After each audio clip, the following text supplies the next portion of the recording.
2:30 3 மணிக்கு ஒரு ஸ்கூல் வந்து 2:30 மணிக்கு விட்டாங்க. சரி. சின்ன குழந்தையா இருக்கும்போது தண்ணி பார்த்த உடனே இறங்கிட்டான். சொந்த மண்ணு எடுத்து சுத்த வேஸ்ட்.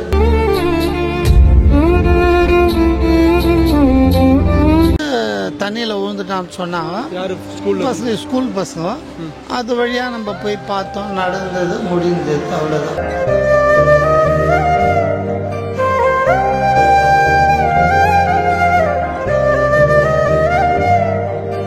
அதான் சோகத்தை சொல்றது கூட கேட்கறது ஆள் இருக்க மாட்டாங்க.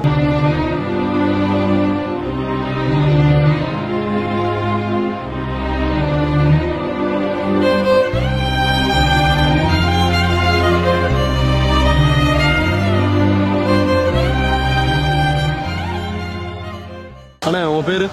என் பேர் சக்கரேஸ்வரன். உங்கள் லைஃப்பில் ஏதாவது பெரிய கஷ்டம்னு ஏதாவது பெரிய கஷ்டம்னு நம்ம ரொம்ப நல்லாவே இருந்தோம். மாதிரி இருந்தீங்க. நம்ம பையன் இறந்த பிறகு எல்லா சொந்தக்காரும் ஓடி போயிட்டாங்க. அதிலிருந்து அதான் வந்து இவ்வளோதான், இதோட முடிஞ்சிடுச்சு வாழ்க்கை, இனிமேல் வாழ்க்கை கிடையாது, முடிஞ்ச சப்ஜெக்ட்னு நான் அப்படி நினைக்கல.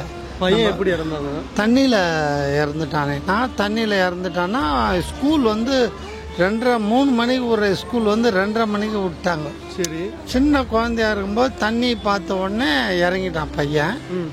கார்பரேஷன் ஸ்கூல்ல தான் படித்தான். தண்ணினா எந்த மாதிரி தண்ணியில்? குளத்துல குளிக்கிற மாதிரி ஒரு குட்டை. அது குளம் இல்லை, குட்டை. குட்டையில் இருந்து இறந்ததுனால பெரிய கஷ்டம். இதனால நான் சுருக்கமாக சொல்லி முடிக்கிறேன்னா, சொந்த மண்ணு எடுத்து சுத்த வேஸ்ட்.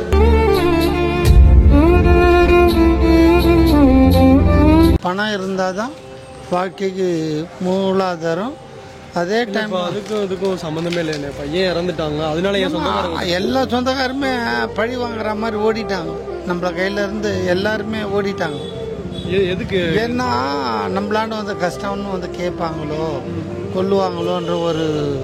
பையன் இறந்த உடனே சரி அடுத்து ஏதாவது இப்போ இறந்து அந்த கவலையிலே நம்ம போய் நின்றுடுமோன்ற ஒரு இதோடு இருந்தாங்க. அப்போ வந்து நான் அதிலேருந்து மீண்டு ஏந்து வெளியில் வந்திருக்கேன். இப்போ கொஞ்சம் நான் நல்லாவே இருக்கேன். இப்போ பையன் வந்து குளத்தில் விழுகும்போது யார் உங்களுக்கு சொன்னது? நீங்கள் எப்படி என்ன பண்ணி? பசங்க வந்து தண்ணியில் விழுந்துட்டான்னு சொன்னாங்க. யார்? ஸ்கூல் பசங்க. அது வழியாக நம்ம போய் பார்த்தோம், நடந்தது, முடிந்தது, அவ்வளோதான்.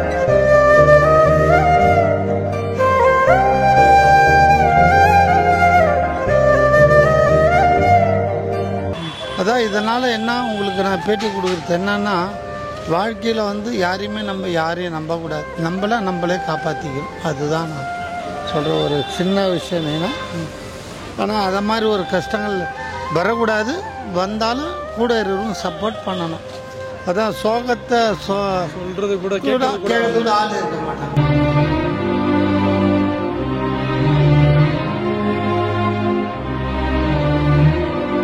அது மாதிரி காலம் இது. ஓகேண்ணா, தேங்க்யூ.